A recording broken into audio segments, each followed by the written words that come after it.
Okay. అంటే ఇప్పుడంటే మనకి సోషల్ మీడియా వచ్చింది కాబట్టి మనకి ఎక్కడైనా ఎవరికైనా నీడ్ ఉంటే ఐదర్ స్టేటస్ పెట్టడమో లేదంటే గ్రూప్స్‌లో పెట్టడం జరుగుతుంది. సో మీరు 2000 సంవత్సరంలోనే స్టార్ట్ చేశారు. మరి అప్పుడు ఎలా? ఎవరికి నీడ్ ఉందని మీకు ఎట్లా తెలిసేది? యాక్చువల్‌గా ఏముండేదంటే అండి, అప్పట్లో మనకు మొబైల్ ఫోన్ లేకముందు పేజర్ ఫెసిలిటీ ఉండేది. ఓకే. నేను ఒక పేజర్ నెంబర్ తీసుకొని ఆ గాంధీ హాస్పిటల్‌లో ఆ పేజర్ నెంబర్ ఇచ్చాను. ఎవరైనా పేదవాళ్ళు గానీ, ఇబ్బంది పడేవాళ్ళు గానీ నాకు ఓకే. కాల్ చేయొచ్చు అని చెప్పేసి అప్పట్లో పేజర్ ఉండేది. ఓకే. జనరల్‌గా అప్పుడు నన్ను పేజర్ సంపత్ అనేవాళ్ళు okay. Doctor Sampath, pager Sampath. ఒకప్పుడు. ఓకే. ఆ పేజర్‌లో వచ్చిన దాని ప్రకారం మా ఎంప్లాయీస్ ఒక 550 మంది ఉండేవాళ్ళు. ఆ ఆహా! రోజుల్లోనే ఎవరినైనా రిక్వెస్ట్ చేసి పంపిస్తుండేవాడిని. ఆహా! ఇంకా అంటే ఒకటి మనకి ఏదన్నా చెయ్యాలి అనే తపనున్నప్పుడు ఏవి అడ్డంకులు కనిపించవు. అవును. మనకి అది ఆ ఇంట్రెస్ట్ ఉంది. ఎవరికైనా ఈ బ్లడ్ విషయంలో సపోర్ట్ చేయాలి అనేది. So, okay. అప్పుడే తీసుకున్నాను. ఆ తర్వాత ఈ మొబైల్ ఫోన్స్ వచ్చాయి. మొబైల్ ఫోన్స్ వస్తే మొబైల్ ఫోన్ నెంబర్ ఇవ్వడం గూడా జరిగింది.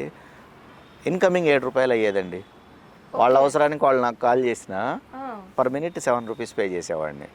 నాకు అప్పట్లో 5,000 జీతం వస్తే ఓ 1,500 మొబైల్ బిల్లే వీట్లకే అయ్యేది. అయిపోయిందిది. 1,500 అయిపోయేది. అయ్యో! ఆ తర్వాత టాటా వాళ్ళు ఏం చేశారంటే రూ. 9,990 కడితే ఒక మొబిటెల్ ఫోన్ ఇస్తారు. ఓకే. CDMA okay. ఇస్తాము. ఇన్‌కమింగ్ ఫ్రీ అన్నారు. ఇంకప్పుడు అప్పటినుంచి ఓన్లీ ఇన్‌కమింగ్స్ ఫ్రీ అనమాట. ఓకే. సో, ఎప్పుడు కూడా గడిచిన ఒకటే నెంబర్ అనమాట. 25 ఇయర్స్ నుంచి నాకొక నెంబర్ ఉండేది. అదే నెంబర్ ఈ రోజుకి కూడా ఉంది.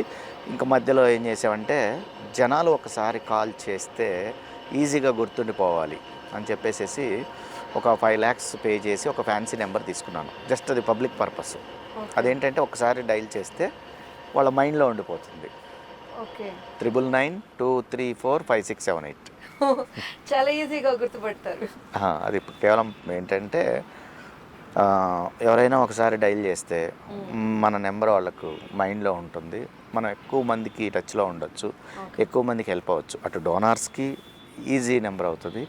అవసరం ఉన్న వాళ్ళకి కూడా ఒకసారి డయల్ చేసి ఓకే, ఒకసారి కాంటాక్ట్ అవ్వచ్చు